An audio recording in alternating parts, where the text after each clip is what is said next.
Tous rassemblés pour ta gloire, te bâtirons dans le bonheur. Sans voir chaque jour nous appelle. Si nous avons dans la paix, la joie, la liberté, notre soir se donne. De l'espérance promise à l'humanité, en forgeant unis dans la foi du Seigneur, la partie de la reine fraternité. La partie de la reine fraternité. La partie de la reine fraternité. Bonjour mesdames et messieurs, bonjour cher Chao, bonjour cher Mao, bonjour à tous les élèves de la classe éclaireur pour vérité. Merci de nous suivre en ce 5 décembre 2025. Vous êtes sur la plateforme où nous cherchons à convaincre sans chercher à vaincre qui que ce soit. Merci de votre présence et merci de nous faire confiance. Aujourd'hui, nous avons 3 sujets. Le troisième sujet est un sujet de monsieur Adama Diomandé, président de l'Association pour la défense de la démocratie et des libertés. Il va nous faire le parallèle entre Félix Houphouët-Boigny et le président Alassane Ouattara en nous démontrant que ces deux personnes sont les piliers de la stabilité et même le destin de la Côte d'Ivoire à travers l'héritage qu'ils laissent aux uns et aux autres.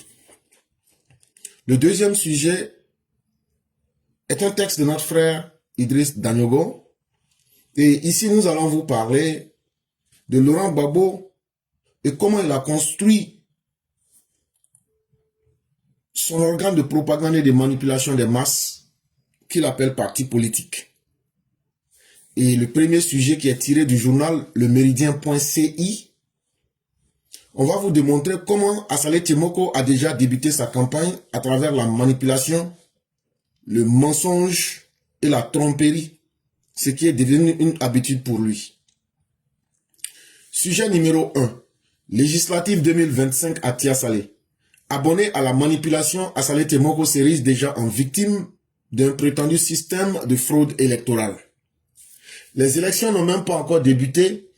Assalé Thiemoko commence déjà à dire que il y a déjà une fraude qui a été réalisée pendant les élections de la présidentielle du 25 octobre 2025. Et donc, s'il commence déjà à attaquer la CEI, cela va lui permettre de mettre dans les esprits que tout le monde est contre lui. Il va discréditer les institutions de l'État, lui qui est supposément député, et il n'est pas à ses premiers faits. Les années passées, il a fait la même chose en accusant le RHDP de faire du convoyage d'électeurs qu'il n'a jamais pu prouver. Et encore cette année, il revient. Et je crois qu'il est temps que M. Assalé Thiemoko, qui avait falsifié des numéros d'électeurs et qui avait falsifié des numéros de carte d'identité, comme nous l'a dit le Conseil constitutionnel, devrait plutôt être préoccupé. Et c'est en cela que nous avons dit que quand on donne trop de liberté à des individus, c'est totalement normal qu'ils en abusent. Si l'État avait poursuivi Assalé Thiemoko pour les fraudes sur les cartes, les numéros de cartes d'identité, lors du parrainage et bien d'autres méfaits, s'ils avaient été poursuivis pour ces faits-là, Assalé Thiemoko ne serait pas là aujourd'hui en train d'accuser inutilement la CEI. Dans quelques jours, on aura les élections pour élire les députés à l'Assemblée nationale. Assalé Thiemoko sera aussi candidat comme les deux autres dans la circonscription de Morokoro et de Tia-Salé. Ils sont 3 candidats. Il y a Assalé Thiemoko, il part en tant que candidat indépendant. Il y a M. Alpha Sanogo, qui est le candidat du RHDP. Et il y a M. Mian Octavie Pérou, qui sera le candidat du PDCI. Les élections pour les députés auront lieu le 27 décembre 2025. Mais Assalé Tchemoko a déjà commencé une fausse polémique sur les réseaux sociaux comme à ses habitudes. Et qu'est-ce qu'il fait? Sur sa page Facebook, il allait là-bas, il dit que la CEI, là, pendant les élections présidentielles du 25 octobre 2025, là, que la CEI a manipulé les chiffres pour que Alassane Ouattara soit élu du côté de Tia Salé, que sinon que ce n'est pas les vrais chiffres. Et voici ce qu'il a dit exactement. Présidentielle 2025, le taux de participation impossible de la CEI, Tia Salé. Lâche-t-il en titre? Ça, c'est le titre qu'il a mis. Puis d'ajouter, comment tout a été orchestré en 72 heures pour obtenir 60,03% de participation. Assalé Tchemoko promet qu'il dévoilera le vrai taux de participation, preuve à l'appui, avant de se demander à qui profite politiquement cette manipulation. Donc c'est que Assalé Tchemoko dit, il dit qu'à Tia Salé là, les 60,03% là, que il a fallu 72 heures pour que les gens puissent manipuler ces chiffres, pour les gonfler, pour que ça puisse profiter à quelqu'un. Et il pose la question, c'est à qui ça profite? Que parce que le taux de participation de 60,03% là, que c'est impossible d'atteindre ça à Tia Salé. Et donc, pour dire vraiment ce qu'il pense, il dit que la CEI a pris 3 jours, 72 heures, pour aider le RHDP à gonfler les chiffres, à manipuler les chiffres, à mentir aux gens pour que Alassane Ouattara soit élu dans la région de Tia Salé. Sinon, ce n'est pas le vrai chiffre et c'est de la manipulation qui a été faite. C'est ce qu'ils disent simplement. Mais à la vérité, ce n'est pas la première fois qu'Assalé Tchemoko s'amuse à ce jeu-là. Mais il ne trouve pas des gens pour l'amener devant la loi pour s'expliquer c'est pourquoi. Parce que la CEI même devrait prendre le temps de poser plainte contre M. Assalé Tchemoko. Parce que par le passé, Assalé Tchemoko, comme je le disais, avait menti en disant que le RHDP avait convoyé des électeurs dans la région de Tia Salé. Il avait accusé un préfet du nom de Koné, je pense bien. On a vu tout ça avec ce monsieur-là ici. Et aujourd'hui, à la veille d'une élection, alors que la Cour constitutionnelle avait laissé le choix à tous ceux qui avaient été candidats de venir déposer des observations. Monsieur Assalé Tchemoko, qui n'a pas été capable d'avoir même les parrainages nécessaires, qui est passé par des falsifications et qui ont été observées par la Cour constitutionnelle, il n'y a pas eu de plainte contre lui. La question que je me pose, est-ce que Assalé Tchemoko est un citoyen exceptionnel pour que ces méfaits puissent être passés sous silence? Ou bien est-ce que le régime du RHDP a peur d'Assalé Tchemoko? Ou bien les institutions qui sont accusées là ont peur d'Assalé Tchemoko? Voilà autant de questions que je pose. Parce que pour lui, pour qu'Assalé Tchemoko revienne refaire les mêmes mauvaises choses, il aurait fallu qu'il ait pris confiance. Et cette prise de confiance-là vient du fait qu'il pose des actes qui ne sont pas bons et il ne voit pas de conséquences en face. Et donc les mêmes causes produisant les mêmes effets, Assalé Tchemoko a compris une chose, c'est qu'en accusant, lui il est tranquille et après ça lui permet de se victimiser. Et quand il se victimise, il arrive à gagner les élections. Et ça, c'est sa stratégie. Et c'est une stratégie médiatique bien huilée. Et il en est passé maître. Et c'est simple, hein, à s'attaquer publiquement à la CEI, ou même au corps préfectoral, ou même aux forces de défense, créer un climat de doute, de suspicion autour du processus. À la fin, il se victimise pour se donner l'image d'un résistant solitaire. C'est simplement honteux. Mais là ne réside pas le drame. Le drame réside là où Assalé Tchemoko ne trouve pas en face de lui la rigueur de la loi pour lui dire trop c'est trop. Il faudrait qu'il arrête cela.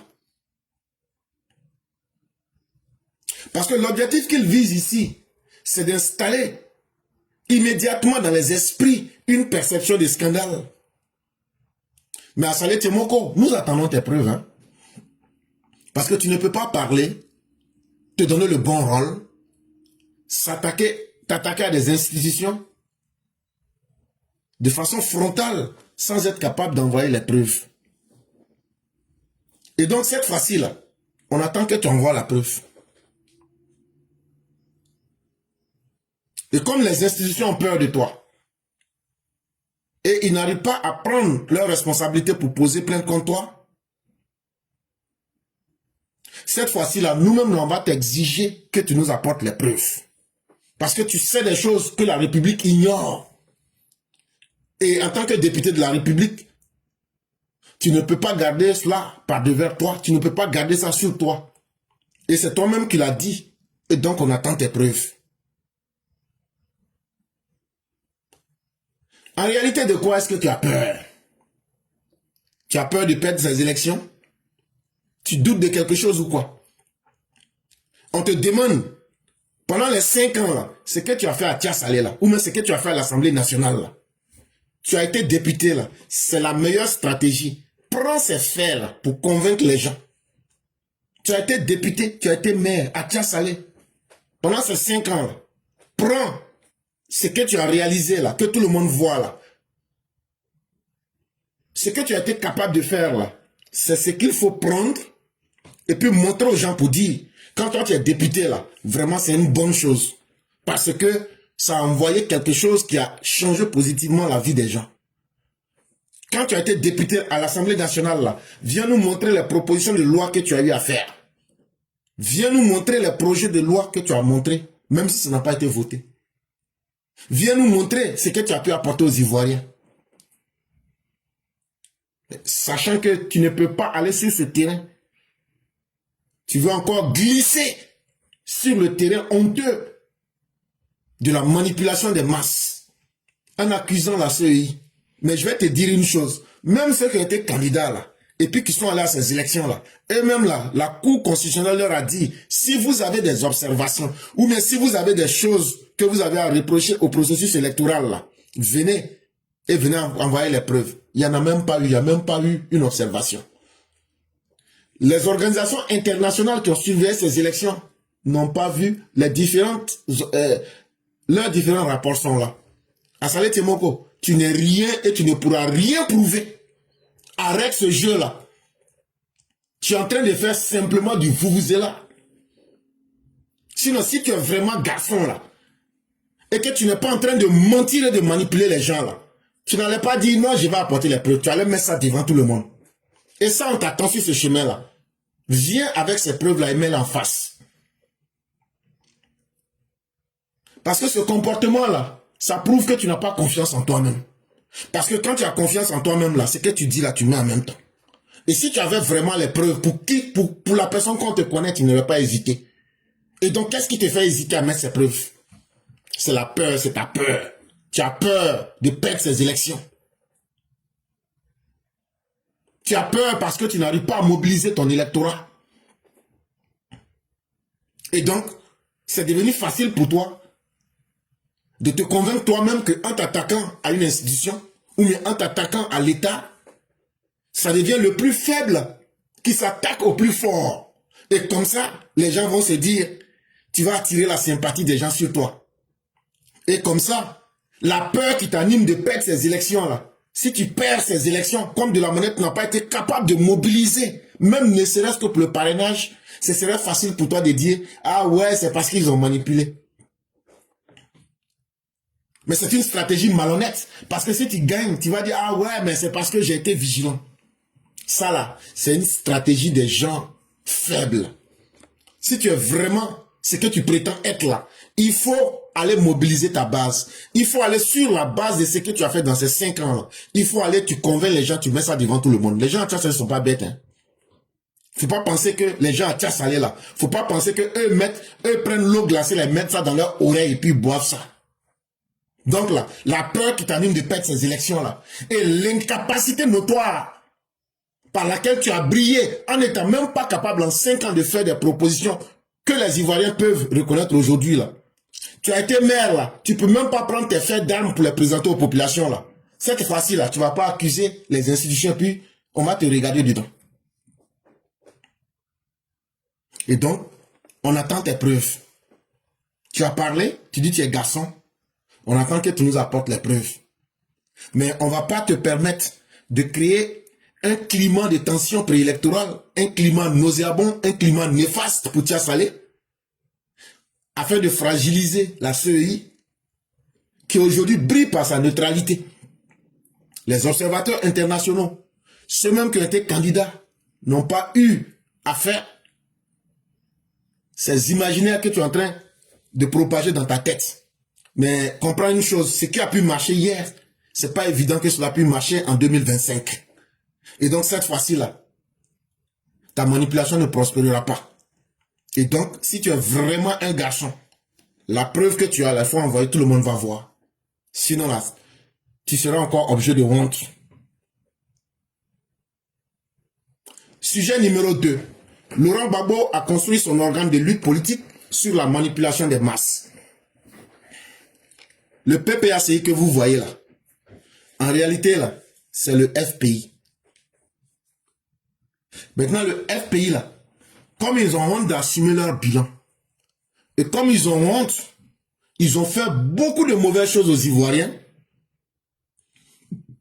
ils sont en train de manipuler les gens depuis que Laurent Gbagbo est revenu de la prison, pour dire qu'eux sont devenus le parti des peuples africains de Côte d'Ivoire. Là, quand c'est comme ça, ceux qui sont les petits jeunes qui ont 20 ans, 25 ans, qui ne connaissent pas l'histoire, ils vont dire, eh bien ceux-là, ils sont gentils, tellement eux, ils ont maîtrisé tous les Ivoiriens, même là, eux, ils sont pour tous les peuples africains. Alors que c'est le parti des criminels de la Côte d'Ivoire. C'est eux qui faisaient la chasse aux étrangers en Côte d'Ivoire. Mais comme avec le nom FPI, ils ne peuvent plus convaincre. Et puis, comme ils n'ont pas de stratégie pour travailler, pour convaincre les Ivoiriens qu'eux sont capables de quelque chose, tellement ils sont vauriens, ils savent que s'ils gardent le nom FPI là, tout le monde va savoir ce qu'ils sont. C'est ce qui les a amenés à changer de nom pour devenir PPACI. Mais tellement ils ne valent rien, en 2010 là, pour aller aux élections là, tellement ils savent qu'ils avaient honte de FPI là, ils avaient mis ça LMP. Maintenant, quand ils ont perdu les élections et ils ont perdu le pouvoir, ils sont devenus EDS. Donc c'est eux. En réalité, tout ça là, c'est la manipulation. Maintenant, en 2025 là, comme ils savent que ils ont envoyé les enfants des gens à la mort, et ils ont échoué. Mais comme ils aiment l'argent facile, comme ils aiment tout ce qui est bon et puis doux là, ils veulent encore aller prendre chaque fin de mois 3 400 000 francs CFA comme salaire. Comment ils vont faire pour blaguer les gens? Ils disent à leurs partisans, allez dites que vous êtes candidat indépendant. Là comme ça, quand on va finir de vous élire là, vous allez encore dire que vous êtes pour Laurent Gbagbo. Donc là, en un mot, ce qu'on veut vous montrer là, ce sont des gens, le FPI, PPACI, LMP, EDS, COGEP là, qui se fait appeler aujourd'hui PPACI là. Ce sont les oiseaux de même plumage. Et leur stratégie, c'est comment tromper les gens. C'est comment manipuler les gens. Quand tu les vois comme ça, là, ils disent, ah, c'est nous, on est le professeur d'université, hein. Tu ne nous vois pas. C'est nous, on connaît papier que tout le monde. C'est eux, là. Chaque fois que tu les vois, là, c'est eux qui sont les vrais Ivoiriens, 100%. C'est eux qui connaissent papier. C'est eux qui sont là à l'école. C'est eux qui critiquent toujours. Mais quand tu leur demandes, là, quand on vous a donné le pouvoir, tout ce que vous avez critiqué, est-ce que vous avez pu faire quelque chose? Ils disent, il faut laisser ça. Quand tu leur demandes, gros papier que vous avez appris là, quand vous êtes venu au pouvoir là, qu'est-ce que ça a apporté aux Ivoiriens? Ils te disent, ah, il faut laisser ça. Quand tu leur demandes, vous aimez critiquer, vous avez critiqué au feu, vous avez critiqué Bédier, vous avez critiqué Gueye, vous avez critiqué Ouattara. Mais vous-même là, quand on vous critique là, Pourquoi vous n'acceptez pas les critiques? Non, il faut laisser ça. Chez eux, là, il faut toujours laisser pour eux. Mais il faut que eux, on leur laisse la possibilité de critiquer les autres, de faire ce qu'eux ils veulent. Parce que ce parti, en réalité, là, est constitué d'hommes incapables, d'hommes sans idées, d'hommes sans projet. Tellement ils ne valent rien, là. Ils sont allés fabriquer un livre avec intelligence artificielle. Ils ont vendu ça à leurs propres militants à 10 000, 10 000. Mais il n'y a rien dedans. Quand on leur a demandé d'expliquer, ils ne peuvent pas expliquer. Parce que ce n'est pas le produit de leur réflexion. Leur tricot trop, c'est trop là. Quand leur marche là n'a pas pris là, ils vendaient les tricots là avant ces marches là. Ils vendaient ça à 10 000, 10 000. Maintenant là, ils cherchent, on vend les tricots là 2 à 1500. Ça veut dire que c'est devenu 750, 750. Les paquets sont là-bas actuellement, il n'y a pas quelqu'un pour prendre. Parce que les gens commencent à comprendre pourquoi et comment ce parti de Laurent Gbagbo là manipule les Ivoiriens depuis les années 1980. Il a manipulé Blaise. Il allait prendre 20 millions chaque fin de mois avec Blaise. Il a vendu la Côte d'Ivoire à Blaise. Que s'il lui devient président là, il va faciliter le port et puis va naturaliser les Burkinabés. Il a menti à Félix Houphouët-Boigny. Il a trompé Gueye. Il a trompé Dakouri Tablé, son docteur. Il a trompé Alassane Ouattara dans le Front républicain. Il n'y a pas quelqu'un que Gbagbo n'a pas trompé. Le Gbagbo là, c'est le chef des manipulateurs. Et donc le chef des manipulateurs ne peut créer que le parti des manipulateurs, chers parents. Ça là, nous on parle en français simple. Pour que tout le monde comprenne et pour que tout le monde vérifie. Si ce qu'on dit n'est pas vrai là, c'est pas palabo. Vous venez vous montrer aux gens. Et les manipulateurs, ils ont des stratégies. Le manipulateur n'avance pas dans le vide. Il regarde la situation. Et puis maintenant, qu'est-ce qui peut jouer sur l'esprit des gens? Surtout les plus jeunes, qui sont les plus fragiles et qui ne comprennent pas la politique. Et puis, ce qui peut vite prendre dans leur esprit là, il colle ça à la réalité et puis il prend ça et crie. C'est comme ça qu'il a fait dans les années 1980. Au moment où la Côte d'Ivoire souffrait d'un marasme économique. Et il est venu, il faut vaurien, il faut ceci. C'est comme ça, les jeunes comme ça. Jusqu'à dans les années 90. Il n'y a pas de mensonge que Laurent Gbagbo n'a pas fait. Si je viens en Côte d'Ivoire, en 6 mois, je construis une université à Yamoussoukro. Mais rien. Quand tu regardes aujourd'hui, il a fait 11 ans de pouvoir. Même Poulaye, il n'a pas pu construire. À plus forte raison dit, chaque fois c'est lui qui était là. Je suis en train de faire, je voulais faire. Et ses partisans, la guerre qu'eux-mêmes ils ont provoquée, puis ils ont prolongé là. Chaque fois c'est ça qu'ils utilisent comme argument. C'est passé, il y a eu guerre. Et toujours c'est eux qui ont les mots. Ils manipulent les mots pour endoctriner les gens.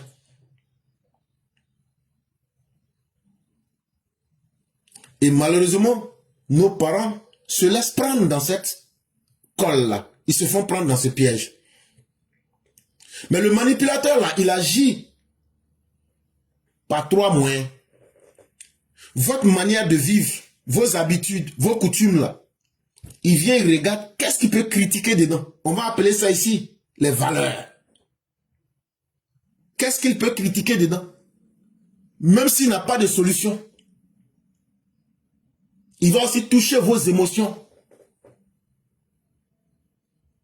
Et il va toucher votre raison, votre esprit. Parce que, en général, les populations sont très facilement manipulables. Et Laurent Gbagbo et le PPACI FPI, là, comme c'est une machine de mensonges, est-ce que vous ne les voyez pas? Chaque jour, ils produisent de mauvaises, de fausses informations. Chez eux, là, la politique, tous les moyens sont bons. Tous les moyens sont bons. Même la manipulation. L'instrumentalisation des gens. Le braconnage des idées. Parce que, à la fin, le but, là, c'est de prendre le pouvoir et de l'exercer. Il n'y a pas de valeur morale. Et il n'y a pas, pour eux, dans leur tête, cette responsabilité de donner un résultat.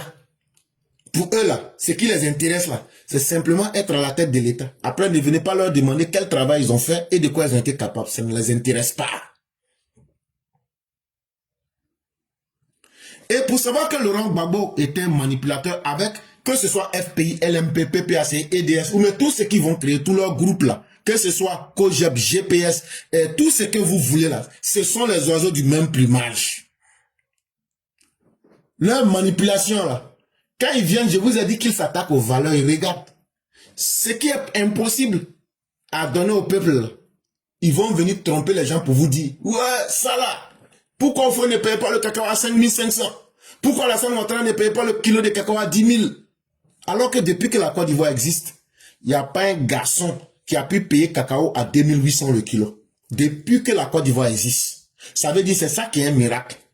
Quand c'est que quelqu'un n'a jamais pu faire là, comme depuis que la Côte d'Ivoire existe là, Oufou a été président, Bédié a été président, Gueye a été président, Gbagbo a été président.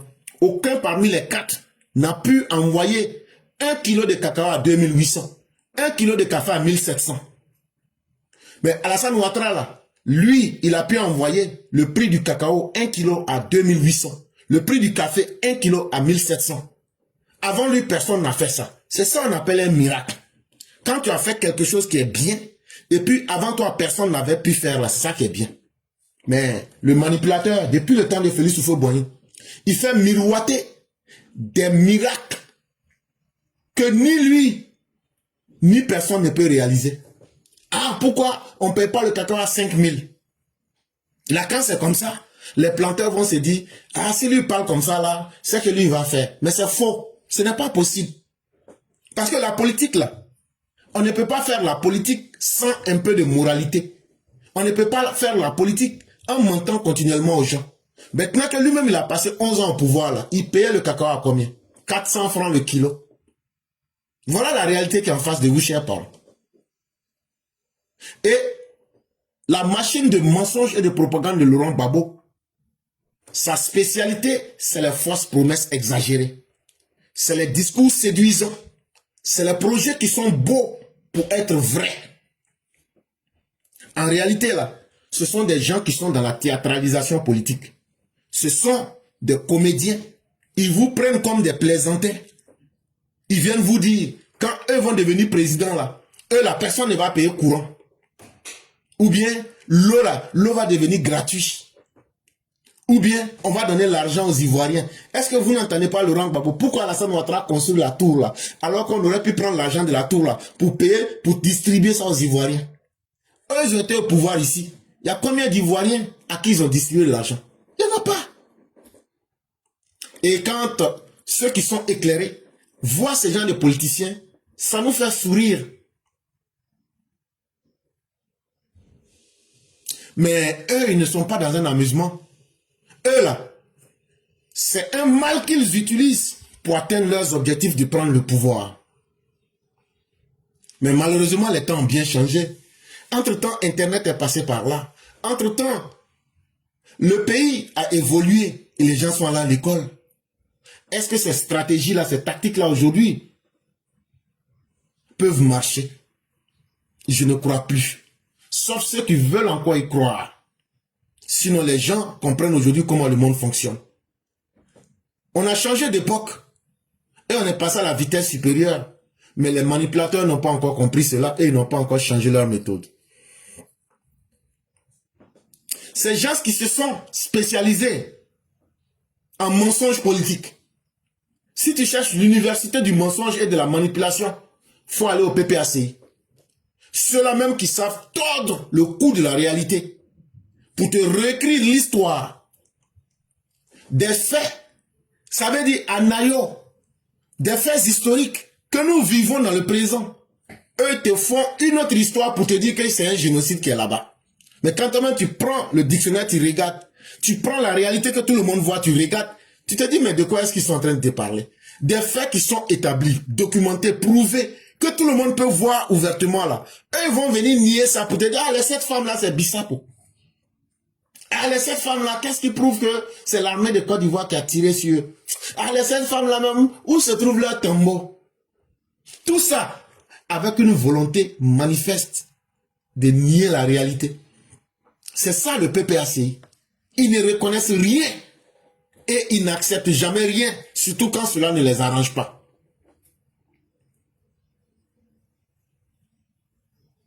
Et quand ils te font cette revendication de nier la réalité, c'est avec une assurance qui va te faire froid dans le dos. Parce que chez eux, là, ils s'en foutent. Ce qui doit provoquer un dégoût dans un esprit critique, ce qui doit être l'objet même de frustration d'une personne sérieuse, chez eux, là, c'est ça qui est leur force. Comment nier la réalité sans broncher. Et leurs militants, abrutis, acceptent cela. Non seulement le mensonge ne les choque absolument pas du tout, mais ils accueillent même le mensonge comme une vérité alternative, surtout quand ça vient de leur leader, comme une forme de courage politique. C'est-à-dire ce parti, PPACI, FPI, LMP, EDS, COGEP, GPS, chez eux là, vous entendez toujours qu'ils ont des laboratoires de mensonges. Parce que eux, le mensonge là, c'est ce qui fait leur fierté. Le mensonge là, c'est une forme de vérité chez eux. La manipulation, c'est une forme de courage politique chez eux. Voilà en réalité ce qu'ils sont. Mais la question que vous allez me poser, mais comment est-ce qu'on en est arrivé là pour que tout cela puisse avoir lieu? Mais pourtant c'est très simple. Ils ont compris quelque chose que beaucoup d'hommes ne comprennent pas. Un homme là, c'est d'abord ton esprit critique. Ta capacité de prendre les faits, de les juger. Et c'est parce que beaucoup d'Ivoiriens ont abandonné cette capacité et n'ont jamais recherché cette capacité pour juger les faits. Donc là, c'est là que des partis comme le PPACI, FPI, LMP, COGEP, GPS et tout ça là, eux rentrent donc dans ce canevas-là pour vous manipuler. Ne vous regardez pas quelqu'un qui a porté veste. Ne regardez pas quelqu'un qui dit « Je suis sur la scène politique il y a longtemps ». Ne regardez pas quelqu'un pour dire « Comme c'est moi là, Bago, ou bien je suis politicien là ». Donc tout ce que je vous dis, c'est la vérité. C'est le fait que vous avez pensé que, parce que vous leur avez fait confiance, sans vérifier qui ils sont là. Et donc, ils ont joué sur votre esprit critique, votre capacité de juger les faits. Et c'est là qu'ils vous ont eu. Parce que vous avez sous-traité votre capacité de juger vous-même les faits. De prendre des décisions pour vous-même. Et pourquoi ils sont en train de continuer aujourd'hui à vous donner des mauvaises informations, à vous tromper avec des informations. Là, comme ça, ils vont sous-évaluer, ils vont dévaluer votre capacité de pouvoir faire des jugements par vous-même, pour décider avec vos propres capacités. Et ça, le plus honteux dans cette histoire-là, ce sont des professeurs soi-disant d'université.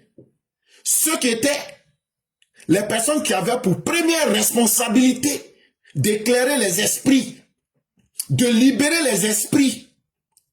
C'est eux aujourd'hui qui s'asseyent sur les bases de la démocratie, qu'ils proclament toujours dans leur bouche.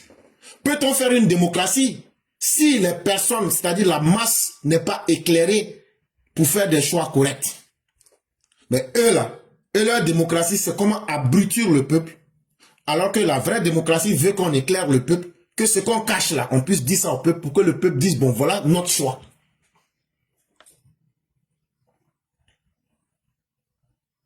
Mais une deuxième explication aussi peut résider dans la transformation rapide de notre société. Quand je parle ici de société, ça veut dire du peuple de la Côte d'Ivoire. Et ça, aujourd'hui, est-ce que vous ne voyez pas? Avant là, il n'y avait qu'un seul journal Fraternité Matin. Mais aujourd'hui, on a la télévision dans toutes les maisons. Aujourd'hui, on a plusieurs chaînes dans toutes les maisons. Aujourd'hui, il y a l'Internet. Aujourd'hui, on a accès à des milliers d'informations. Et cela fatigue les opinions. Cela fatigue les esprits. Cela brouille le repère collectif. C'est-à-dire que les esprits sont bombardés avec des tonnes d'informations. que ce soit à la télé, que ce soit dans les journaux, que ce soit à Internet, que ce soit les réseaux sociaux, ça finit par créer des bruits dans les esprits. C'est quand on te montre comme vrai ici, tu te vas retrouver la même information, on te montre que ce n'est pas vrai. Et finalement, les gens ne savent pas qu'est-ce qu'il faut décider en réalité, parce que leur esprit n'a pas été aiguisé à cela. Et aujourd'hui, sur les réseaux sociaux, chacun peut aller vers où il veut. Chacun peut aller vers sa vérité, vers sa caisse de résonance décuplée. On est dans un espace numérique sans filtre. Le vrai et le faux se mélangent, s'entrelacent. Le faux et le vrai se répètent et se propagent. Et les gens ne savent pas qu'est-ce qu'il faut réellement choisir. Et ce qui était une évidence, ce qui était quelque chose qu'on pouvait comprendre facilement hier, est devenu aujourd'hui une chose floue. Et le drame ici, beaucoup ne se disent pas, tout ce que je vois là, est-ce que je suis capable de remettre cela en cause? Pour bien comprendre, beaucoup de personnes n'ont pas cette arme.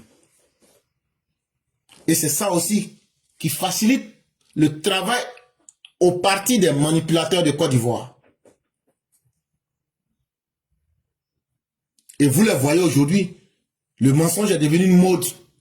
Tidjam Thiam est venu, il a copié le même modèle. On vient de vous parler d'Assalé Tchemoko. Et chers Ivoiriens, si vous ne vous méfiez pas, les politiciens sont en train d'enlever toute la bonne moralité dans la politique. Et vous allez vous retrouver comme dans les années 80 où on disait la politique, ce sont les gens malhonnêtes qui font la politique. Oui, c'était vrai, mais il y a des exceptions qui prouvent.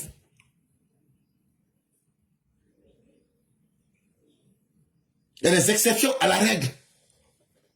Et ce sont ces exceptions-là qu'il faut encourager, comme Alassane Ouattara, comme Félix Houphouët-Boigny. Un politicien, son premier rôle, c'est de d'abord éclairer les esprits et de travailler et être capable d'accepter qu'on le juge en fonction de son travail. Un politicien, là, son courage politique, c'est pas d'être dans les dérives mensongères. C'est pas d'être dans les diarrhées de mensonges. Un vrai politicien, sa force là, c'est d'allumer le feu de la vérité, de redonner de la valeur à la parole donnée. Ce qu'il dit là, son discours là, c'est de montrer cela par des actes. Pour que non seulement le peuple soit fier de lui, mais que lui-même il soit fier d'avoir servi le peuple. Et ça, beaucoup de personnes ne peuvent pas le faire. Et pourquoi? Parce que ça demande du courage de la part du politicien lui-même d'assumer ses actes et ses discours. Mais dans ce processus-là, il y a le courage aussi du peuple qui est demandé. Il y a la responsabilité publique. Et cette responsabilité publique nous oblige à sanctionner nos politiciens. Quand je vous dis ça, là, c'est pour vous dire que tous ceux qui viennent de l'école du mensonge, quand ils vont être dans les élections des députés, là, ne les votez pas. C'est que leur maître Babo a enseigné là. C'est comme ça que eux, ils vont réagir avec vous. Ils ne feront pas votre bien. Ils sont là pour leurs intérêts particuliers. Et ils sont là pour vous tromper. Et quand vous leur donnez du pouvoir, vous leur donnez la possibilité de vous mettre encore dans le noir, mais plus profondément. Et ça, c'est votre responsabilité, de ne pas accepter que quelqu'un vous mette dans le noir. Refusez l'installation durable du mensonge comme la norme. Ça, c'est vous, votre responsabilité. N'acceptez pas que vos vies soient prises en otage par le mensonge. Ça, c'est à vous de le décider. Et si vous acceptez de faire ce choix, vous serez, vous le peuple, maître de votre démocratie, maître de vos libertés, maître de vos esprits. Et c'est ce qui va rendre le pays plus éclairé. Ça va donner un avenir lucide, un avenir juste, un avenir digne à notre pays. Parce que les politiciens menteurs, les politiciens flargonneurs, les politiciens flatous vossis, ils vont comprendre que le peuple n'est plus dans l'amusement. Mieux vaut changer de paradigme pour se mettre au travail et convaincre les Ivoiriens de par ce qu'ils peuvent faire plutôt que d'être dans le mensonge facile. Le combat pour la vérité n'est pas une posture intellectuelle. C'est une responsabilité civique et une exigence morale. Défendre la vérité là, ça n'attend pas que tu sois allé à l'école. Pour défendre la vérité là, ça n'attend pas que tu sois riche. Défendre la vérité là, ça n'attend pas que tu sois quelqu'un qui est puissant. C'est un acte civil. C'est une responsabilité morale. Et donc là, il faudrait que chacun s'y mette. Si nous voulons vraiment être les maîtres de notre propre société. Sujet numéro 3. Félix Houphouët-Boigny, Ouattara Alassane. La stabilité comme héritage et comme destin. Qu'est-ce que Félix Houphouët-Boigny et le président Ouattara ont laissé aux Ivoiriens? Quand tu demandes aux Ivoiriens, qui sont ceux qui ont été les politiciens en Côte d'Ivoire, ils te disent, ah, ce que nous on connaît là. Nous ne peut pas dire que c'est Oufo qui a travaillé. Et puis après là, c'est Ouattara qui a travaillé. Donc il n'y a que 2 politiciens en Côte d'Ivoire. Dans la tête du citoyen lambda, il n'y a eu que 2 politiciens en Côte d'Ivoire. Sinon tout le reste là, c'était du passage à vide. C'était du wourourou. Le 8 décembre, ça veut dire, aujourd'hui c'est le 5, dans 3 jours, Alassane Ouattara va prêter serment. Il va devenir, il sera le président des Ivoiriens jusqu'en 2030. Et la Côte d'Ivoire va avoir un nouveau destin.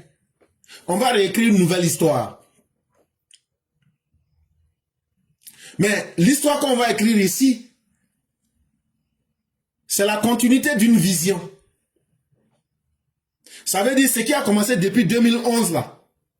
On va continuer ça avec les Ivoiriens. Et qu'est-ce qui a commencé depuis 2011? C'est cette Côte d'Ivoire de la stabilité. Cette Côte d'Ivoire de la paix. Cette Côte d'Ivoire où aucun peuple n'est brimé. Cette Côte d'Ivoire où toutes les religions peuvent s'exercer. Cette Côte d'Ivoire où les fils et les filles de la Côte d'Ivoire, tout le monde peut s'exprimer. Et quelqu'un n'a pas été tué pour ses opinions. C'est cette Côte d'Ivoire où l'autorité nous dit, ayez confiance en nos institutions. C'est cette Côte d'Ivoire-là où on construit des tours qui impressionnent le monde. C'est cette Côte d'Ivoire-là où on fait des routes. C'est cette Côte d'Ivoire-là où aujourd'hui, on voit quelqu'un qui est à la tête de l'État qui dit, ce que mon père n'a pas pu réaliser, mon père Félix Houphouët-Boigny, moi je suis en train de faire ça pour que tout le monde voit. C'est cette Côte d'Ivoire-là qu'on va continuer encore pour ces 5 années. Mais bien avant tout cela, sachez que en 2011, quand le président Ouattara prend le pouvoir, nous avions connu une guerre qui a commencé le 19 septembre 2002 jusqu'au 11 avril 2011.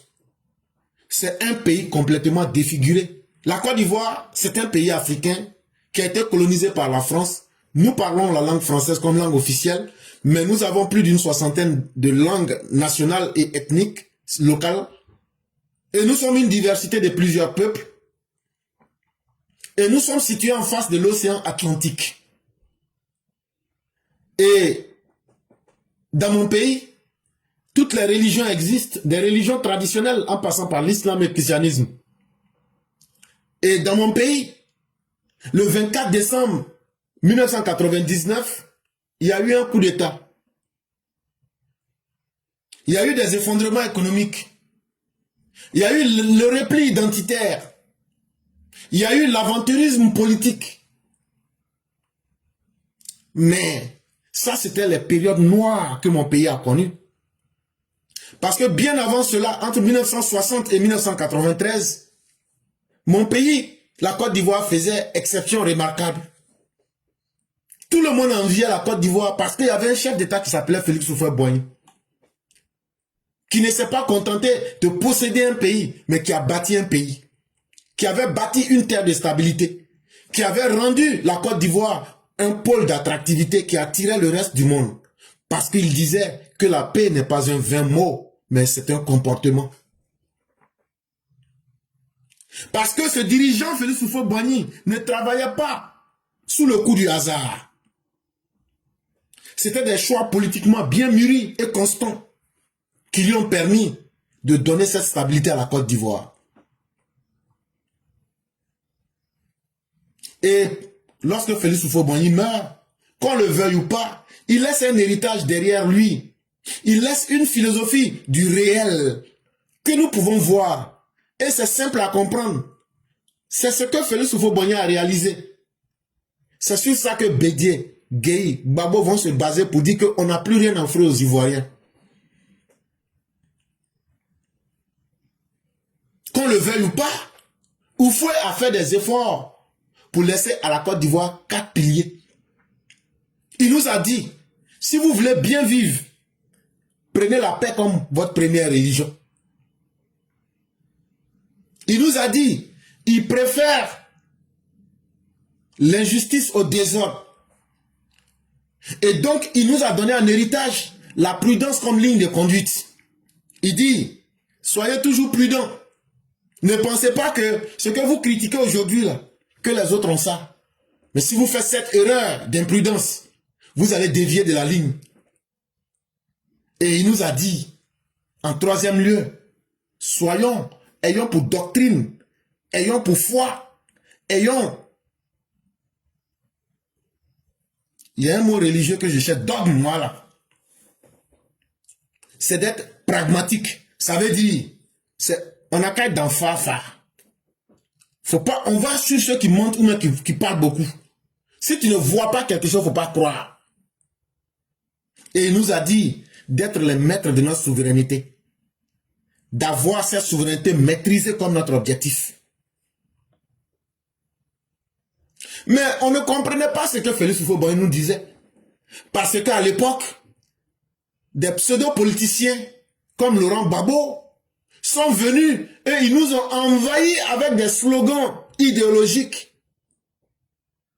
Ils nous ont obombrés, matagrabolisés. Ils nous ont roulés dans la farine avec des grandes idées. Et ils ont saboté tous les grands actes concrets qui étaient faits pour montrer la grandeur de notre pays. Et ces grandeurs-là, on pouvait les voir à travers le travail, la stabilité et la confiance. C'est ce que Oufo nous a laissé. Mais aujourd'hui, on retrouve que l'histoire est en train de se répéter. Et l'histoire se répète comment? On voit quelqu'un qui s'appelle Alassane Dramane Ouattara. À partir du 11 avril 2011, il est venu, il ne s'est pas plaint pour dire il y a eu 11 ans de guerre, je ne peux rien faire, c'est comme ça. Il dit, ce que mon père a laissé comme héritage là, je serai celui qui va continuer cela et je vais faire le travail en stabilisant le pays pour continuer. Quand Alassane Ouattara prend le pouvoir, c'est dans des conditions difficiles. C'est à peine en mai 2011 qu'il va prêter serment. Il prend un pays qui est fracturé, un pays qui est mis en morceaux, que ce soit physiquement, que ce soit intérieurement. Quand je parle ici intérieurement, les esprits étaient divisés, le pays était meurtri, le pays était déstabilisé, parce qu'on a connu trop de crises. Et les défis qui étaient là, c'était des défis titanesques. C'était des défis herculiens. C'était des défis trop grands pour être relevés. Comment reconstruire l'État qui était complètement mis à terre? Comment ramener la sécurité? Et comment redonner confiance aux Ivoiriens eux-mêmes? Et comment relancer l'économie? Mes chers parents, Alassane Ouattara, on ne l'a jamais vu, ne serait-ce qu'un seul jour se plaindre pour dire comment on va faire. Il s'est mis au travail. Et quand il s'est mis au travail, depuis 2011 jusqu'à aujourd'hui, il n'y a jamais eu de rupture institutionnelle. Nos institutions ne font que devenir de plus en plus fortes depuis 2011 qu'il a pris le pouvoir. Depuis qu'il a pris le pouvoir, allez regarder les chiffres sur la croissance économique. Depuis qu'il a pris le pouvoir, les chiffres de notre croissance économique ne font qu'aller dans le bon sens. Depuis qu'il a pris le pouvoir, là où les gens avaient dit qu'on ne peut plus rien réaliser, lui il vient, il ne fait que faire pousser les infrastructures les plus modernes depuis qu'il est arrivé. Depuis que Alassane Ouattara est arrivé, l'armée est devenue moderne, républicaine et restructurée depuis qu'il est là. Allez demander aux soldats. Depuis qu'Alassane Ouattara est venu, on assiste à un retour massif des investisseurs. Tu te demandes, est-ce que c'est la même Côte d'Ivoire là? Oui, oui, c'est ça. Et ça n'a pas cessé depuis 2011. Et depuis qu'Alassane Ouattara est là, aujourd'hui là, ça va être fierté quand tu te promènes, tu prends ton passeport ivoirien. Le rayonnement diplomatique, depuis qu'il est venu en 2011, ne fait que se renforcer. Que tu le veuilles ou pas, c'est devenu une fierté aujourd'hui de dire je suis ivoirien. Pourquoi? Parce que nos voisins sont en train de broyer du noir. Nos voisins sont en train de boire le thé des coups d'État qui se succèdent. Nos voisins sont en train de voir leurs économies s'effondrer comme des châteaux de cartes. Mais la Côte d'Ivoire reste debout depuis 2011. Parce que si Alassane Ouattara n'était pas là, la Côte d'Ivoire allait se comparer aujourd'hui au pays médiocre.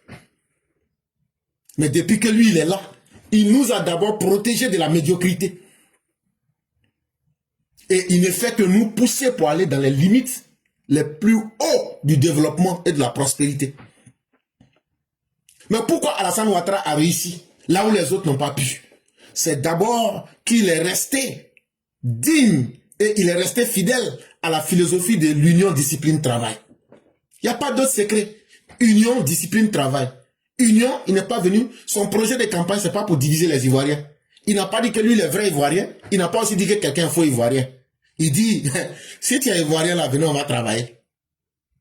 Il faut faire ce que tu sais faire en termes de travail. C'est ça qu'on appelle union. Discipline. Ah, je ne vais pas tolérer le désordre.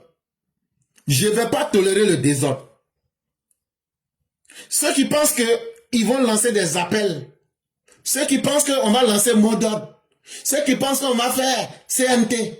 Ceux qui pensent qu'on va faire front commun. Il dit, je vais couper vos queues. Je vais discipliner tout le monde. Et union, discipline, travail. Travail là. Au lieu de dire aux gens travailler là. Lui-même là, il travaille plus que tous les Ivoiriens. Qui peut dire parmi nous aujourd'hui que lui travaille plus qu'Alassane Ouattara? Donc là, si celui-même qui est l'incarnation du pays travaille, toi là, qu'est-ce que tu peux faire d'autre si ce n'est que travailler? Maintenant, si tu refuses de travailler là, c'est que tu es un médiocre, tu es un paresseux. Et là, tu dévies de ta logique. Donc, ce qui a fait que Alassane Ouattara et la Côte d'Ivoire restent debout aujourd'hui là, c'est union, discipline, travail que j'ai détaillé en quelques mots. Il a refusé le chaos. Il a assumé sa responsabilité de président dans la discipline. Il n'est pas venu pour s'amuser avec les Ivoiriens. Et il poursuit sa mission jusqu'au bout, protéger la Côte d'Ivoire. Il ne s'est jamais plaint qu'il y a eu des attaques terroristes en Côte d'Ivoire. Il ne s'est jamais plaint que les Gors ont fait des coups d'État. Il ne s'est jamais plaint que les Gors ont essayé d'attaquer à travers le Ghana. Et je vous dis aujourd'hui, même là où je vous parle, il y a des tentatives de coups d'État que les gens font. Mais on ne vous parle pas de cela. Est-ce que vous avez une fois entendu le régime de Ouattara se plaindre? Sur les tentatives de coups d'État, là, tous les jours on en déjoue. Je dis bien tous les jours on en déjoue. Parce que nous surveillons tout le monde. Hey, même entre nous-mêmes on se surveille. Écoutez-moi très bien. Hein? Écoutez-moi très bien. Même entre nous-mêmes on se surveille. Donc ce n'est pas vous les ennemis qu'on ne surveille pas. Je vous dis la chose. Même entre nous-mêmes on se surveille. Je dis ça pour que chacun sache que tout le monde est surveillé. Ça s'appelle la discipline. Et ce que je dis là, tout le monde comprendra. Quand je dis tout le monde là, toi tu as ton tout le monde, mais moi là j'ai mon tout le monde aussi. Tout le monde comprendra. Même entre nous-mêmes là, on se surveille. Donc ce n'est pas vous qu'on ne va pas surveiller. Et c'est pourquoi je vous ai dit ici, si vous tentez quelque chose à midi là, à 11h59 là, nous on enlève votre colonne vertébrale et puis on met ça en morceaux. Est-ce qu'on n'a pas prouvé ça devant vous cette année? Là où vous pensez qu'on allait sortir, on est sorti dans votre dos. Là, vous pensez qu'on allait prendre Baga Vert, là. On a changé de stratégie. Là, vous pensez que vous allez prospérer, là. On a contenu votre mal à plus de 92%, 98%, pardon. Vous n'avez été capable de réaliser que 1,81% de votre capacité de nuisance. Ça veut dire qu'on vous a contré dans votre propre capacité de faire le mal. C'est ça qui permet à la Côte d'Ivoire de rester debout. Donc ce n'est pas le fruit de hasard. Parce que Houphouët a donné la Côte d'Ivoire aux Ivoiriens en tant que le socle de l'Afrique de l'Ouest. La Côte d'Ivoire, c'est le sous-bassement de l'Afrique de l'Ouest. Mais quand il y a des vauriens qui sont venus prendre le pouvoir, ils ont fait de la Côte d'Ivoire la prostituée de l'Afrique de l'Ouest. C'est la Côte d'Ivoire qui s'élevait. Hey, on est en train de chercher la paix. Tout le monde a mis sa bouche dans notre affaire. Burkinabé a mis sa bouche dans notre affaire. Ghanéen a mis sa bouche dans notre affaire. Accord de Ouaga, accord de Dakar, accord de Ouagadougou. Béninois a mis sa bouche dans notre affaire. Accord de Lomé. Sud-Africain a mis sa bouche dans notre affaire. L'accord de Pretoria. Français a mis sa bouche dans notre affaire. On était devenus les putes du monde. Parce que quand tu prends ton problème là, puis tout le monde, toi ton problème de famille là, tout le monde parle dedans là. Pour finir là, ta famille là, personne ne va vous respecter. C'est ce que la Côte d'Ivoire était devenue. Alors que Félix Houphouët nous a laissé une Côte d'Ivoire en tant que le sous-bassement de l'Afrique. C'est les désœuvrés, les orphelins, les veuves et les misérables qui devaient venir chercher asile chez nous ici. C'est nous, on devrait plaider leur cause. Mais les fils indignes ont fait de la Côte d'Ivoire Aola et Aoliba. Et ils ont sacrifié. Allez lire Ézéchiel 25. Je ne vais pas lire ça ici, sinon ça va choquer des gens. Mais vous tapez Ézéchiel 25, vous lisez. Ils ont transformé la Côte d'Ivoire en Aola et en Aoliba. Tout le monde couchait avec la Côte d'Ivoire. Tout le monde mettait sa bouche dans l'affaire de Côte d'Ivoire. Tout le monde a compris à leur époque qu'on pouvait venir dans l'affaire de Côte d'Ivoire là, jouer les médiateurs pour venir s'enrichir sur le dos des Ivoiriens, jusqu'à même la Thabo Mbeki a payé MTN que vous voyez là. Quand les gens viennent médiateurs en Côte d'Ivoire là, on leur donne des marchés. Blaise avait le marché du cacao. Le président Thabo Mbeki de l'Afrique du Sud a pu payer des infrastructures comme MTN que vous voyez là aujourd'hui. C'est ça que j'appelle Côte d'Ivoire était devenu Boclet. Mais aujourd'hui, les faits parlent d'eux-mêmes. Alassane Ouattara a récupéré sa Côte d'Ivoire. La Côte d'Ivoire de Félix Houphouët-Boigny. Il nous a remis dans une vision régionale claire. Tout ce qu'on décide aujourd'hui, là, tu passes par la Côte d'Ivoire. La Côte d'Ivoire est redevenue le socle de l'Afrique de l'Ouest, le sous-bassement de l'Afrique de l'Ouest. Tu passes pas par la Côte d'Ivoire, ça n'a pas marché. Et ce n'est pas moi qui invente les faits. Les faits sont là et tout le monde les voit. Les entreprises du Sahel aujourd'hui fuient pour venir en Côte d'Ivoire s'installer. Les milliers de familles qui veulent voir la Côte d'Ivoire brûler. Mais une fois qu'ils font leur souhait, comme les dieux de Ségou, Dieu même la ramène leur enfer sur eux-mêmes. Et c'est quel pays ils vont se réfugier? C'est encore en Côte d'Ivoire. Où est-ce qu'ils trouvent la sécurité? C'est en Côte d'Ivoire. Tout dernièrement, dans cette semaine-là, on vous a parlé. Toutes les grandes institutions internationales, la banque même de la CEDEAO est venue s'installer à Abidjan. La BAD est venue s'installer à Abidjan. Bientôt, on va organiser le plus grand entraînement militaire des Américains à Abidjan. Et aujourd'hui, tout ce qui est grande institution, pourquoi ils ne voient pas un autre coin si ce n'est pas Côte d'Ivoire seulement, Abidjan? Parce que la Côte d'Ivoire est devenue aujourd'hui une base régionale. La BAD, la Banque africaine de développement, a consolidé son leadership. La Côte d'Ivoire a le plus grand centre de lutte contre le terrorisme en Afrique.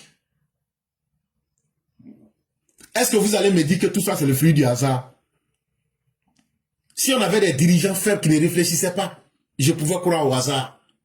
Mais ici, ce que vous voyez, c'est le résultat d'un travail dynamique. C'est le reflet de la cohérence d'une vision. C'est un homme qui sait réfléchir. C'est un homme qui a des idées. C'est celui-là qui va prêter serment le 8 décembre 2025 en face de vous. C'est pas seulement un homme, mais c'est un magma, c'est un volcan d'idées. C'est un homme qui sait où il est en train de vous conduire. Et c'est un homme qui n'a jamais pensé à la Côte d'Ivoire en pensant à sa personne. Le monsieur que vous allez voir le 8 décembre 2025 prêter serment, c'est quelqu'un là. Il dit la Côte d'Ivoire est mieux que lui. Il a accepté les plus grandes humiliations. Il a accepté de relever les plus grands défis. Parce que la Côte d'Ivoire vient avant lui-même sa propre personne.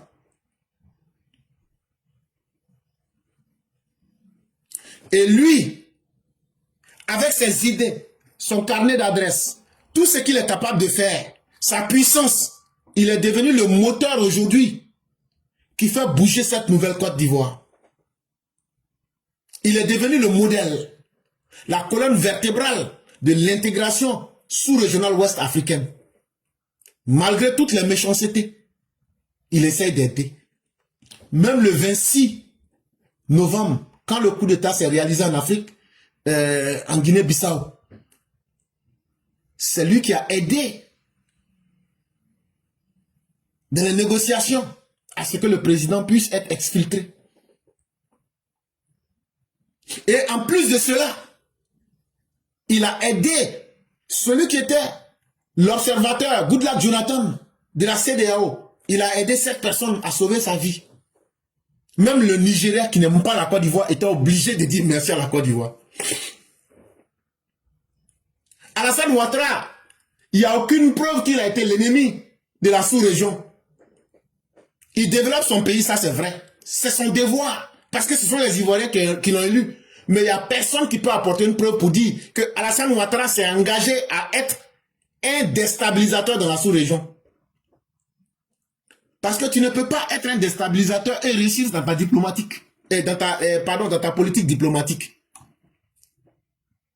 Mais c'est parce que son succès, que ce soit au plan diplomatique, que ce soit au plan économique, que ce soit au plan militaire, que ce soit au plan monétaire, c'est parce que les autres n'arrivent pas à faire comme lui, et donc ça crée des jalousies. Et les autres se disent, comme nous on n'arrive pas à faire comme lui là, donc on va l'accuser d'être celui qui est contre nous. C'est parce que vous ne vous mettez pas au travail, c'est tout.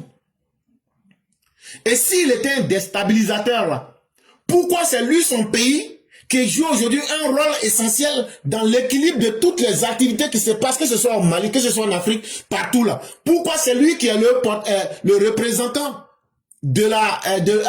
qui représente les pays du Sahel vis-à-vis de l'ONU chaque 3 mois? S'il était un déstabilisateur de la sous-région là, l'ONU allait avoir les renseignements et on n'allait pas le prendre comme celui avec qui discuter pour le Sahel. S'il était un déstabilisateur là, il n'allait pas demander aux gens d'organiser des élections.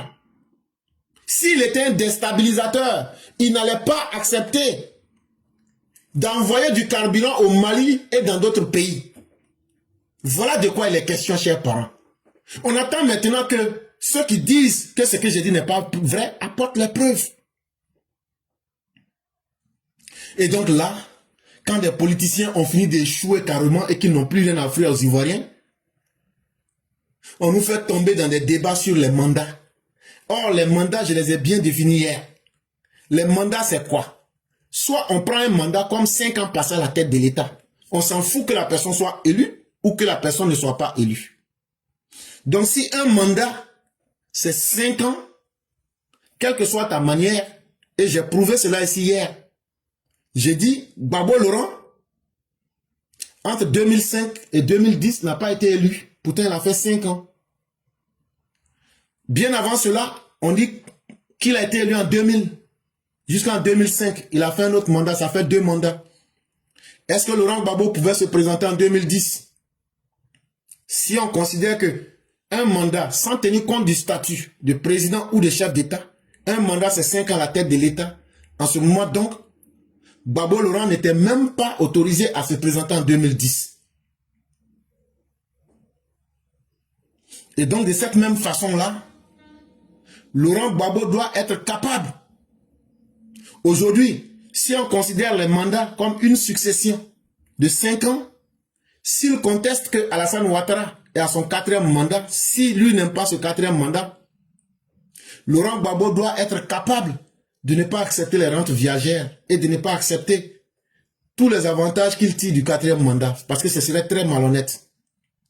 Mais encore mieux, lorsque Laurent Gbagbo vous dit que Alassane Ouattara a fait 4 mandats, hier je ne vous avais pas parlé de cela, mais il y a une vérité qui le fait ressortir.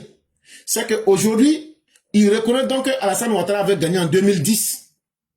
Parce que si Alassane Ouattara a fait un premier mandat, un deuxième mandat, un premier mandat à partir de 2010 à 2015, un deuxième mandat de 2015 à 2020, un troisième mandat de 2020 à 2025 et un troisième mandat de 2025 à 2030, donc le premier mandat d'Alassane Ouattara, si le Gbagbo dit que Alassane Ouattara a fait 4 mandats, donc ça veut dire que le premier mandat là, c'est que c'est Alassane Ouattara qui a gagné. C'est ce que Gbagbo est en train de nous dire. Donc, pourquoi Gbagbo a-t-il menti à ses militants? Et c'est en 2025 qu'il vient reconnaître que Alassane Ouattara avait gagné ce mandat. Vous voyez que là encore, c'est malhonnête.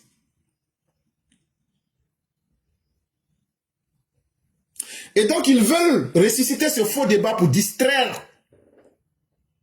Alors que ce débat, il n'y a aucune réalité politique là-dedans. C'est simplement du bavardage. Parce qu'ils viennent d'échouer dans leurs attentats djihadistes qu'ils avaient voulu réaliser. D'aucuns nous parlent d'un soi-disant 4e mandat. Mais pour nous autres, les démocrates sincères, et pour les Ivoiriens, qui savent ce que leur a coûté le désordre de ces personnes, qui savent ce que l'incapacité de Laurent Gbagbo et de Bédié ont coûté à la Côte d'Ivoire, le vrai débat n'est pas à ce niveau. On s'en fout de ce qu'ils disent. Pour nous, le vrai débat, là, c'est en 4 points. Et on vous pose les questions simplement. Quand vous comparez la Côte d'Ivoire d'aujourd'hui à la Côte d'Ivoire d'avant, Alassane Ouattara, est-ce que la Côte d'Ivoire n'est pas stable? La réponse, aujourd'hui, est mieux qu'hier. Donc, c'est oui. Est-ce que nos institutions fonctionnent? Et est-ce qu'elles fonctionnent mieux aujourd'hui? La réponse, c'est encore oui. Est-ce que le pays, là, on voit les éléments du progrès, du développement chaque jour devant nos yeux? La réponse, c'est encore oui. Est-ce que les citoyens vivent mieux aujourd'hui qu'il y a 15 ans auparavant? La réponse est encore oui. Et donc, nous on juge avec l'esprit critique. Nous on est dans le pragmatisme. Et donc là, le bavardage, ça ne nous intéresse pas. On ne va pas suivre quelqu'un.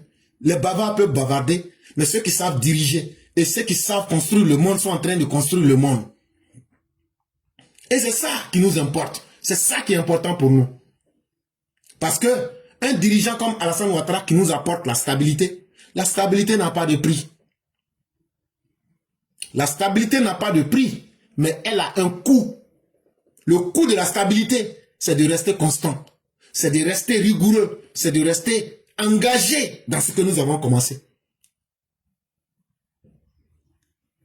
Et Alassane Ouattara, il a donné toute sa vie à ce combat. Il ne l'a pas fait pour lui-même, parce qu'il a déjà tout eu. Mais il l'a fait pour que on se souvienne qu'il y a un homme qui a passé à la tête de la nation ivoirienne. Il y a un homme qui était là, qui s'appelait Alassane Ouattara. Quand il a dirigé son pays, quand il a été le président de la CEDEAO, toute la sous-région a vu ce qu'il était capable de faire. Le monde a vu le miracle qu'il a réalisé. Voilà ce qu'il veut qu'on retienne de lui. C'est un homme qui apporte la stabilité, qui a redonné la souveraineté dans son vrai contexte. Être capable d'organiser des élections avec l'argent du peuple. C'est la première fois que nous venons de voir ça. C'est lui-même qui assure sa sécurité à travers sa propre armée, sans prendre de mercenaires. C'est ça la dignité. Et quand je fais le lien entre Félix Houphouët-Boigny et Alassane Ouattara, c'est là que apparaît toute la vérité. Et quelle est cette vérité? Chers parents, la Côte d'Ivoire avance quand ceux qui la dirigent choisissent la paix, le travail, la discipline et la responsabilité. C'est une vérité simple. Ne choisissez pas des ennemis de la paix. Ne choisissez pas des paresseux qui ne peuvent pas travailler. Ne choisissez pas des gens brouillons, indisciplinés, parce qu'ils ne seront jamais responsables. Une fois que vous avez compris, le problème de la Côte d'Ivoire est réglé. Parce que les sous-bassements de la Côte d'Ivoire ont été déjà posés par Félix Houphouët-Boigny. Alassane Ouattara, lui, il est venu, il dit, comme les sous-bassements sont là, attends, je vais les renforcer. C'est tout. Et c'est ça qui doit être le rôle des chefs d'État ou bien des présidents que vous allez mettre à la tête de votre pays. Tout le reste, c'est du bavardage. Celui qui ne peut pas continuer aujourd'hui le travail qui a commencé à travers Félix Houphouët-Boigny, ce travail-là qui s'est fait si bien aujourd'hui à travers le président Ouattara, celui-là ne pourra apporter que des tempêtes à notre pays. Et celui-là ne pourra pas faire rayonner la Côte d'Ivoire dans l'Afrique de l'Ouest. La Côte d'Ivoire n'est pas seulement Alassane Ouattara. La Côte d'Ivoire, c'est chacun des Ivoiriens et des Ivoiriennes. Mais aujourd'hui, la Côte d'Ivoire a un gardien. Il s'appelle Alassane Dramane Ouattara. En plus de son travail de gardien, il est un bâtisseur et un stabilisateur. Et c'est un homme, pour tous ceux qui l'ont voté, le 8 décembre 2025, quand vous irez à l'investiture, regardez le droit dans les yeux et dites simplement, Dieu merci de nous avoir donné Alassane Ouattara. Parce qu'en ces temps aussi incertains que de nos jours, où tout peut arriver, Alassane Ouattara nous montre que quand on a un grand homme à la tête de son pays, et que cet homme-là rend le plus grand des services à son peuple, ce n'est pas à Alassane Ouattara seul qu'on peut dire merci, mais c'est à Dieu lui-même qu'on doit dire Dieu merci de nous avoir donné Alassane Ouattara. Mesdames et messieurs, nous allons passer à l'édito des Mers Blancs et dès qu'on a fini, on n'a pas vraiment du temps, on va laisser rapidement quelques minutes pour que certains puissent s'exprimer et on va fermer le direct. Bonjour éclaireur pro vérité, bonjour à tous mes condisciples de la digne classe éclaireur pro vérité. Mon édito aujourd'hui a pour titre notre constat. Quand je parle de notre constat, je parle du constat qu'a fait la plateforme éclaireur pro vérité. En fait, au fil du temps, et en gardant un œil sur la politique de notre pays, un constat s'impose. Chaque chef de l'État laisse sa propre empreinte qui elle-même porte les marques de sa propre culture. Au début était le centre et le premier président est comparable à Zeus, le dieu des dieux dans la mythologie gréco-romaine. Les 3 décennies au pouvoir ont été largement consacrées à l'unification et à la pacification de la jeune nation. D'ailleurs, le Saint-Louis et le Guébier en sont des témoignages, même si ce désir d'un peuple uni sera par la suite mis à mal par son poulain et successeur dont on ne citera pas le nom. Il n'y a pas de roi sans palais et Zeus s'en construira un qui est aujourd'hui occupé par un fils, Tiam-So. Viendra ensuite Dionysos, le dieu de la débauche et des plaisirs charnels. Lui instaurera une politique théâtrale dramatique. Lui, l'enfant de l'Ouest, n'a eu qu'un seul recours, la violence. Mais dans ces conditions, que pourrions-nous espérer de lui si ce n'est son empreinte de guerrier, mais un guerrier pas intrépide, un guerrier qui, dès lors qu'on lui met la main dessus, qui n'a qu'une parole, qui dit ceci, et je cite, « Je vous en prie, ne me tuez pas. » Loin d'être un guerrier intrépide, c'est un guerrier capitulaire, qui sera peut-être emporté, lui et les siens, dans sa dernière bagarre dont il n'a de cesse d'annoncer le début. Le dernier chef est comparable à ce chef de famille qui, au vu des blessures de son peuple et des faiblesses de son prédécesseur, se bat pour lui éviter de souffrir. Pour cela, Il se bat pour laisser un héritage solide à la source intarissable. N'est-il pas du Nord? Son éducation lui impose d'ouvrir sa porte à la veuve et à l'orphelin. Viens toquer à sa porte et peu importe l'heure, il t'assurera gîte et couvert. Il est Ouattara Tueke, le dieu de la fortune et de la prospérité. Vous, que pensez-vous qu'il laisserait comme empreinte si par extraordinaire il accédait un jour au pouvoir d'État? Je veux parler de Titi Doi, Bugue Mangidem. Merci et à bientôt. Merci infiniment à Mère Blanc. Et comme par intuition, je crois qu'elle est venue même approfondir ma conclusion. Et donc vous voyez que la Côte d'Ivoire est à l'image de ceux qui la dirigent, mais surtout d'où ils viennent. Et elle a tout dit.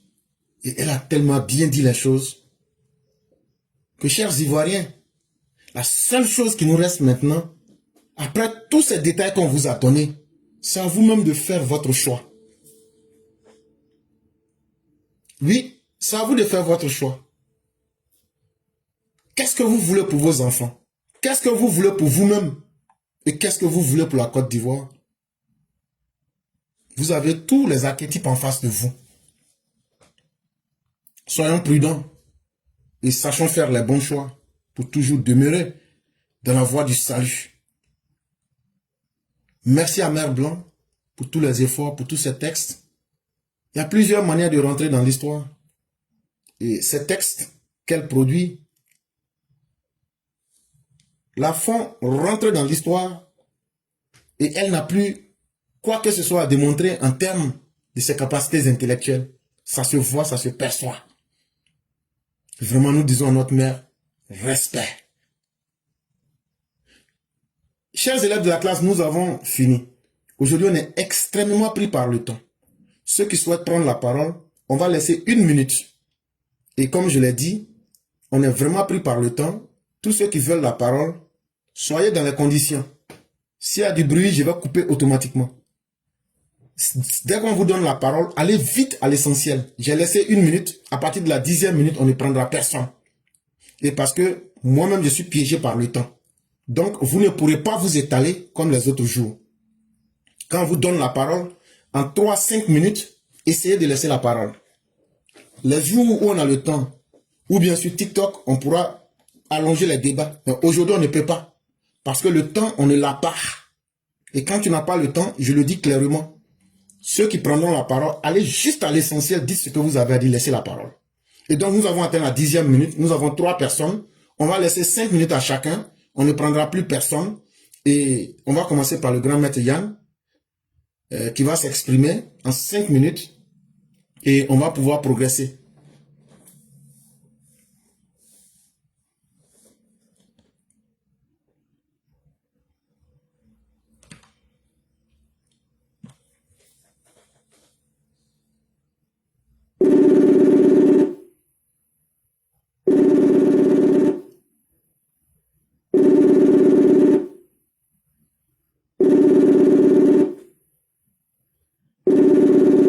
Ok, on n'a pas pu avoir le grand maître Yann, ce qui fait qu'on va passer directement à notre mère Aki, et on ne pourra plus reprendre qui que ce soit. N'appelez pas, c'est fini, on ne pourra pas.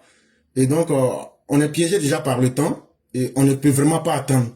Et donc, on va passer directement, on ne pourra plus revenir en arrière. N'insistez plus parce que sinon ça va mélanger nos programmes, je ne pourrai plus vous prendre. Et donc, on va passer directement à mère Aki pour pouvoir progresser.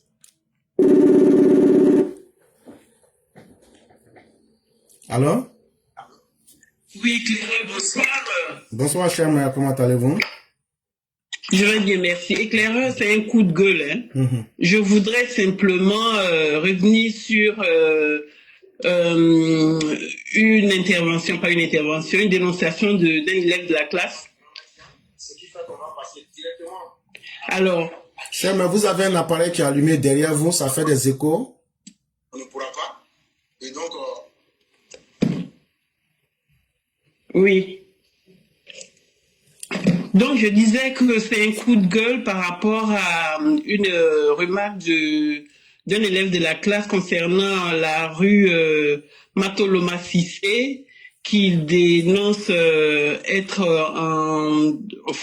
dégradée, et cette dame ne mérite pas, je crois si c'est un homme ou une dame, ne mérite pas que son nom, enfin qu'elle soit que sa mémoire soit représentée de cette façon. Alors c'est pour simplement dire, le coup de gueule, c'est pour dire que nos agents ou nos responsables qui ont fait ce plan-là de nomination des rues, des quartiers, franchement, je pense que éclaireurs, ils n'ont pas réfléchi et c'est dommage. Moi, je pense qu'ils auraient quand même dû mettre un peu de science dans la chose pour faire ce travail-là. Parce que de simplement prendre les noms des politiciens et les coller aux rues, ça n'a pas de sens pour moi. Il faudrait encore que Matoloma Cissé ait rapport avec la rue à laquelle on lui a donné ce nom-là. Et c'est comme ça, ils ont juste pris les noms et les collés sur les noms des politiciens et les collés sur les rues, et ça fait pas, franchement, ça fait pas un travail de professionnel, peut-être que je dirais pas ça comme ça, mais en tout cas c'est pas scientifique, et ça aurait peut-être dû l'être. Et pour moi, franchement, c'est un coup de gueule. Le travail, pour moi, n'a pas été suffisamment mûri. Et voilà les résultats. D'ailleurs, ça pose deux problèmes. Il y a un problème de mauvais état de l'endroit, et puis le nom d'une personne qui mérite pas que son image soit présentée de cette façon. Donc ça fait double problème, et on aurait pu faire les choses autrement. Merci, c'était mon coup de gueule. Okay. Merci beaucoup, cher maire. Et je pense que c'est la même chose aussi que Sundiata avait dit hier. Et donc, c'est un coup de gueule. Et au risque de répéter encore ce que j'avais dit hier, je crois que le propos était déjà entendu. Et comme je l'ai dit hier, nous souhaiterions donc que les mesures soient prises pour apporter à cette rue toute sa grandeur. Vraiment, merci infiniment. Et on va vous souhaiter une excellente soirée.